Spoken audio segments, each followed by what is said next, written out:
ایک عورت تھی طواف کر رہی تھی اور طواف کے دوران کہتی تھی اللہ میں اس حال میں بھی آپ سے راضی، اے اللہ میں اس حال میں بھی آپ سے راضی۔ تو ایک آدمی نے یہ سنا تو بڑا حیران ہوا، اس نے اس سے پوچھا کہ تو کیوں کہتی ہے کہ میں اس حال میں بھی آپ سے راضی، میں اس حال میں بھی آپ سے راضی؟ اس نے کہا کہ میں طواف ختم کر لوں گی نا تو میں تمہیں اپنا واقعہ سناؤں گی۔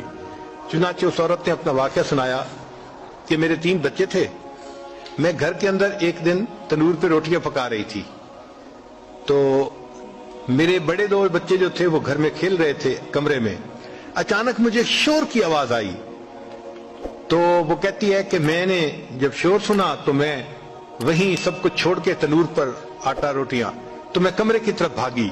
جب کمرے گئی تو میں نے ایک عجیب تماشا دیکھا کہ اس سے 1-2 دن پہلے میرے خاوند نے گھر میں بکری کو ذبح کیا تھا اور جس چھری سے بکری کو ذبح کیا تھا وہ اس نے کمرے میں رکھی تھی۔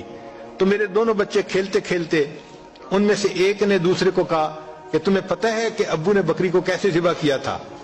تو دوسرا کہتے ہیں مجھے تو نہیں پتا۔ وہ کہتے ہیں اچھا آؤ میں تمہیں بتاتا ہوں کہ کیسے ابو نے ذبح کیا تھا۔ تو میرا درمیان والا بیٹا جو تھا وہ زمین پر لیٹ گیا اور بڑے لڑکے نے اس چھری کو اٹھا لیا۔ اب وہ چھوٹا بچہ تھا اور اس کو پتہ نہیں تھا کہ چھری کتنی تیز ہے، چنانچہ اس نے اس کے گلے پہ جو چھری چلائی تو گلا تو فوراً کٹ گیا اور خون کا فوارہ چھوٹنے لگا۔ اب جب خون نکلا تو شور ہوا اور میں بھاگی ہوئی آئی تو میں نے دیکھا کہ میرا بچہ خون میں لت پت پڑا تھا اور اس کی جان نکل چکی تھی۔ اب میں نے سوچا کہ میرا بڑا بیٹا کہاں ہے جس نے یہ حرکت کی تھی؟ وہ ڈر کے بھاگ گیا تھا اور کہیں چھپ گیا تھا۔ کہنے لگی میں نے اسے دوسرے کمروں میں دیکھا تو کہیں نظر نہیں آیا۔ جب صحن میں آئی تو وہاں میں نے تنور کے لیے کچھ لکڑیاں رکھی ہوئی تھیں، ان لکڑیوں کے پیچھے وہ جا کے چھپا تھا۔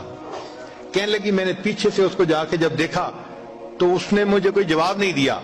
جب میں قریب گئی تو مجھے پتا چلا کہ اس جگہ کے اوپر ایک سانپ بیٹھا ہوا تھا۔ یہ بچہ چھپنے کے لیے جب لکڑیوں کے پیچھے گیا سانپ نے اس کو ڈسا اور یہ بھی وہاں مرا پڑا تھا۔ کہتے میں اس کی لاش اٹھا کے لائی، ایک بچے کو ایک چارپائی پہ لٹایا اور دوسرے بچے کو دوسرے چارپائی پہ لٹایا۔ پھر اس کے بعد میں نے فیل کیا کہ میرا تیسرا چھوٹا بیٹا جو کرالنگ کرتا تھا، رینگتا تھا، وہ کہاں ہے؟ وہ مجھے نظر نہیں آ رہا تھا۔ کہنے لگی میں اٹھ کے جب جو ہے تنور کی طرف آئی تو میں نے دیکھا کہ اس نے کرال کیا اور وہ تنور کے اندر گر چکا تھا۔ تو میں نے اپنے زندہ بیٹے کو آگ کے اندر پورا جلتا ہوا دیکھا اور وہ بھی فوت ہو گیا تھا۔ تو میں نے تینوں بیٹوں کی لاشوں کو چارپائی پہ رکھا، پھر ان کو نہلایا، ان کو کفن دیے۔ جب تینوں کے جنازے ایک دن میں گھر سے نکلے تو میں عمرے کے ارادے سے آ گئی۔ اب میں طواف کر رہی ہوں اور اپنے اللہ کو کہہ رہی ہوں اے اللہ میں اس حال میں بھی آپ سے راضی ہوں۔ آپ ذرا غور کیجئے نا اس ماں کے دل پہ کیا بیتی ہوگی کہ ایک دن میں جس کے 3 بیٹوں کا جنازہ گھر سے نکلے اور پھر وہ طواف کرتے ہوئے کہہ رہی ہے اے اللہ میں اس حال میں بھی آپ سے راضی ہوں۔ تو ہم نے کہاں غم دیکھے ہیں، کہاں تکلیفیں دیکھی ہیں؟ ہم نے نہیں دیکھی۔ ہمیں تو اللہ نے بہت سہولت کی زندگی دی ہے۔